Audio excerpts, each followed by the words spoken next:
with what we expect to be an unprecedented offseason, let's take a look at some of these high-profile failures. How much of it can you trace back to the actual initial hiring process?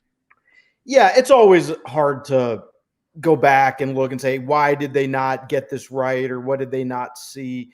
But I do think it's unusual in college sports. You're talking about giving the autonomy of a football program, which is the Power Five level. You're talking about really a 9-figure business, and you're handing over autonomy to somebody that you don't really have a great feel for. You kind of got to go a little bit by gut and track record, and you're trying to interpret what the results maybe at a smaller level mean when you put somebody in the SEC or the Big Ten, and mistakes are going to be made. It's just not easy, and it's always a lot more fun to go back in retrospect and say, yeah, they really screwed up. But hey, as somebody told me, you got these ADs, you've got coaches, they get 30 minutes or an hour on a Zoom, and they're supposed to all of a sudden, be able to figure out whether they can work together.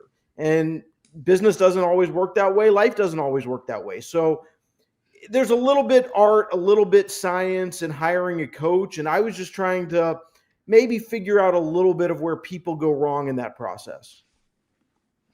Now, I don't want to give it all away because everybody needs to go to sports.yahoo.com to read it. But one thing that you do touch on is that the traditional hierarchy of quality of jobs has changed. I mean, the fact that we're talking about if Ole Miss is actually a better job than Florida is something that seemed inconceivable 10 years ago, even less.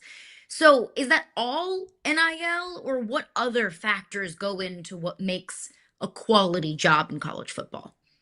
Well, a lot of it is NIL or revenue sharing because it emphasizes what your strategy is as an athletic department and as a football program, and how you're going to raise that money, how you're going to allocate it in recruiting. Those are the ingredients of building a really good team. And you look at a school like Ole Miss, and they've got their stuff together right now. They're extremely competent from top to bottom, and it's shown up in how they've been able to support and supplement what Lane Kiffin wants to do. And Ole Miss has been in the playoff hunt the last 2 years in this 12-team playoff era.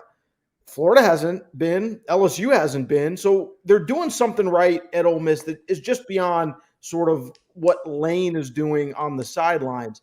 And yeah, back in the day, clearly, Florida and Auburn and LSU, they were in just a different tier. But now everything's a little bit more even, and the goal for programs is to get in the college football playoff. That's got to be sort of that year in, year out standard, is whether you're in that playoff mix. And we've seen a wide variety of programs can get in that playoff mix if they're run well, and that brings everybody a little closer to the middle. And then again, in recruiting, it always used to be about proximity to talent, and that's why LSU and Florida State and a lot of those schools close to the big talent centers were always successful. But now you can't do that. You have to allocate resources. You got to pay the players. There's a payroll. There's essentially a salary cap. So the players are going to be more spread out. And again, that just makes everybody in terms of the program capability and possibility a lot closer to the middle. It's interesting, Dan. I'll admit loudly when I'm wrong.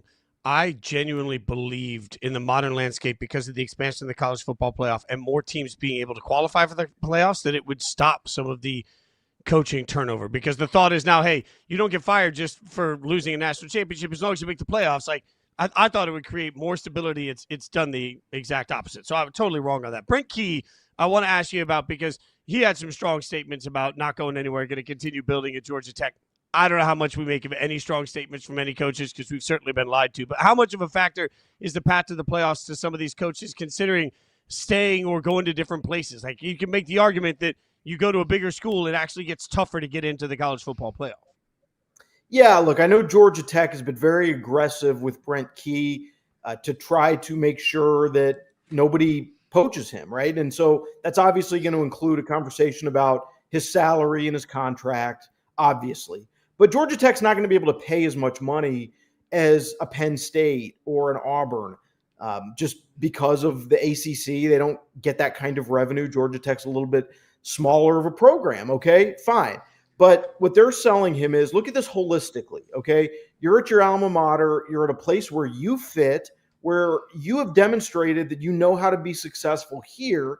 And look, we're sitting here in November, and you are very much in the playoff mix. And if you win your final 3 regular season games, and again, you got to play Pitt, not going to be easy. You got to play Georgia, certainly a very tough game. But if Georgia Tech goes 11-1, I think they're probably going to be a playoff team. And that's what they're telling Brent Key. Look, why go to the SEC? Why go to the Big Ten?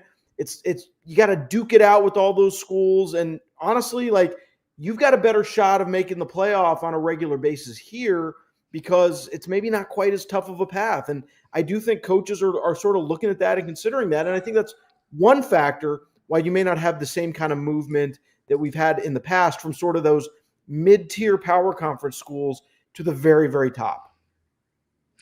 But it's some of these mid-season extensions and raises that now find some places in a really sticky situation. I look at Mike Norvell at Florida State. He got that Saban pay bump a couple of years ago, and now Florida State finds themselves in a sticky financial situation.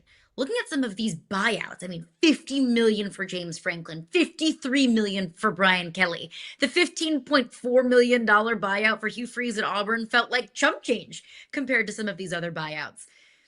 I heard the governor of Louisiana and the new athletic director at LSU talking about incentive-based contracts. Look, if you make the college football playoff, you'll make $20 million. If you go 6-6, you'll make $4 million. Do you think that kind of changing of structure of contracts might be the future of college football to avoid some of these tens of millions of dollars of buyouts? Certainly could see some changeover in the way things are structured. I thought Nebraska did probably a really good job in extending Matt Rule, where they did not have to increase his base pay, his salary, which he's already making a lot of money, granted, okay?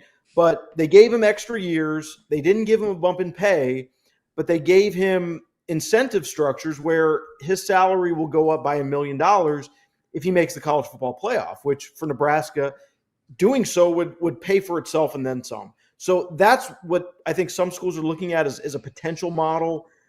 Look, it's going to be very, very hard to convince a coach, and especially the agents, guys like Jimmy Sexton, who've got a lot of these clients who kind of control the market, especially in the SEC, to say, hey, we're only going to give your guy a 3-year contract. I think that's going to be really hard sell at this point, unless that just sort of almost becomes a collusion among schools to drive the market that way. But collusion only works if everybody's bought in, right? So I'm not sure that that's a really simple process. But I would be fascinated if a school just said, hey, look, we're going to offer you $20 million, but we're only going to give you a 3-year deal. And then we're going to renegotiate, maybe a little bit more like the NBA does. I don't know if that's feasible, but I'd be fascinated to see what people would think of that in the industry, because I do think there's space for it when you just look at how itchy schools get. And honestly, like back when these long 7, 8, 10-year extensions originally started, it was supposed to be all about recruiting. You needed to assure recruits that the coach was going to be there for the whole length of their college career. Nobody cares about that anymore because all these kids are going in the transfer portal. Nobody is looking 4 and 5 years down the road. They're looking at 2 and 3 years. Is there logic in this cycle then to looking around and saying, man, I'm not going to fire my coach because there's too many openings, not enough qualified candidates, and we won't separate as a job? We already saw Wisconsin do that. Chris McIntosh, the athletic director, yesterday came out and publicly said, we are keeping Luke Fickell. We're going to double down and invest more into the roster. Now, look, certainly doesn't make anybody happy in Wisconsin. A lot of the fans there want him gone. And I'm not sure that's going to fix the issue, okay, because they're really bad. And I'm not sure how much more with this staff and sort of the lack of confidence in it. I don't know if there's much more to wring out of it, okay? But they're just sort of kicking the can down the road for 1 year, hoping that maybe the conditions will be a little more favorable, bring that buyout down by 1 year of his salary. And so then you can look at it in 12 months and say, okay, if it didn't work out, we did everything we could do. Now we can make the decision, and maybe we'll be in a better place from a marketplace standpoint where we're not competing with 6 or 7 or even 8 other schools higher on the totem pole than Wisconsin. And whether you agree or disagree, that's the strategy. And I think a lot of schools would like to not be in this coaching market if they could avoid it. Just like the NFL, college football is a copycat league. That whichever team is having success, okay, let's try and recreate that. And we see that in coaching hires. For a long time, it was, okay, who's that next young up and coming coordinator? We'll hire that guy as our head coach. And in 2021, it was poaching. It was taking Lincoln Riley from Oklahoma, Brian Kelly from Notre Dame. What do you see as the trendy style of coaching hire in 2025?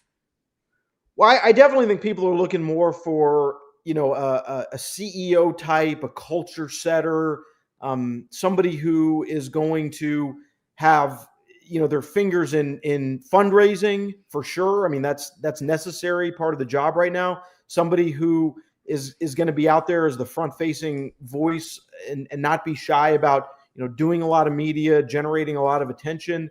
But you also have to delegate and you have to hire really good assistant coaches. And, just to go back to Brent Key as an example, I think he's a great model for what a lot of people are looking for. He was not an offensive coordinator ever.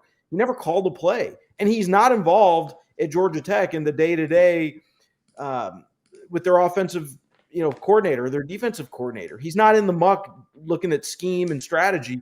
He is the CEO. He is the guy who's responsible for building the roster, for building toughness, for building culture, for keeping everybody organized. And he's going to delegate a lot of the stuff to his assistant coaches. And he is the CEO. It's that to me is the model, especially for a lot of these schools now, as opposed to 5 years ago, where everyone's looking for, kind of the next offensive system. And so it's the offensive coordinator who scored 40 points a game. Not saying you cannot be that and be a great head coach, but it's the guys like Dan Lanning, and they're more adjustable and adaptable. They understand this idea of a salary cap and flexibility on the roster and the transfer portal, putting it all together. That's the secret sauce now, not the head coach who's the guru type on offense. That model I think is over.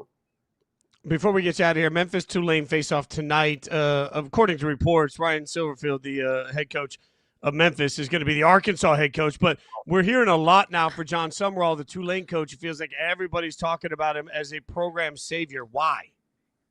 Yeah, okay. So let's be real here about Ryan Silverfield. He is certainly a candidate at Arkansas. I know Arkansas is looking at him. I think there's a few steps to go here before I would say he's got the job or he's going to be the next Arkansas coach. Long way to go here. But I know he's in that group of like AAC mid-major coaches that Arkansas is kind of focused on right now from everything I've heard. Summerall, a lot of talk with him about Auburn. He's from Alabama, Huntsville. He coached at Troy, so he's familiar with that state. Look, Summerall, he's done a good job. I think he's a good coach. He's got a lot of good attributes. Again, I think from that CEO style leadership, he embodies that. He's got a lot of good qualities. I have honestly been a little disappointed with the way Tulane has played this year. They're 10th or 11th in the country in penalties. That is concerning to me. I am raising a red flag over that just in terms of the coaching side of it, because I don't want a guy who's coaching an undisciplined team, okay? They got beat really badly last week on the road at UTSA. Again, we'll see what they do tonight at Memphis. They can certainly bounce back. They're good enough to do that. I just have not been that impressed overall with Tulane this year. I think Summerall has kind of looked a little bit like he's more interested in doing a lot of the media and image promotion than coaching the team. Is that unfair? Yeah, I'm sure the guy's working hard, but there's a puff piece profile out about him every single week in the media these days. Like, what's going on there? Not a good look when you get beat by 20-something points at UTSA.